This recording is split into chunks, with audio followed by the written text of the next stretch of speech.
পাকিস্তানের কাছ থেকে ৪০০ কিলোমিটার পাল্লার আবদালি ব্যালিস্টিক ক্ষেপণাস্ত্র কেনার পরিকল্পনা করছে বাংলাদেশ। ভারতীয় সংবাদ মাধ্যম মানি কন্ট্রোল এক প্রতিবেদনে এমনটাই দাবি করেছে। ছাত্র জনতার ব্যাপক বিক্ষোভের মুখে গত আগস্টে প্রধানমন্ত্রী শেখ হাসিনা ক্ষমতাচ্যুত হয়ে ভারতে আশ্রয় নেন। এই ঘটনাকে কেন্দ্র করে বাংলাদেশের সরকারের নাটকীয় পরিবর্তন ঘটে। পরিবর্তিত সরকারের আমলে পাকিস্তানের সঙ্গে সম্পর্কের উন্নয়ন হলেও ভারতের সঙ্গে উত্তেজনা বেড়েছে। সংবাদ মাধ্যমের প্রতিবেদন অনুযায়ী বাংলাদেশ ইতোমধ্যে পাকিস্তানকে ৪০০ কিলোমিটার পাল্লার আবদালি ক্ষেপণাস্ত্র সরবরাহের অনুরোধ জানিয়েছে। এই ক্ষেপণাস্ত্র পাকিস্তানে হাতফ-2 নামে পরিচিত এবং এটি স্বল্প পাল্লার হলেও ভারতের জন্য একটি বড় নিরাপত্তা হুমকি হতে পারে।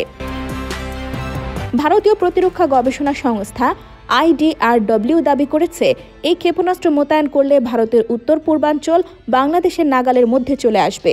এতে দুই দেশের মধ্যে সামরিক শক্তির ভারসাম্যের পরিবর্তন আসতে পারে। পাকিস্তানের প্রতিরক্ষা মন্ত্রণালয় জানিয়েছে, এই ক্ষেপণাস্ত্রের ওজন ১৭৫০ কেজি এবং এটি একক পর্যায়ের কঠিন প্রোপেল্যান্ট ইঞ্জিন ব্যবহার করে। এটি বর্তমানে পাকিস্তান সেনাবাহিনী ব্যবহার করছে।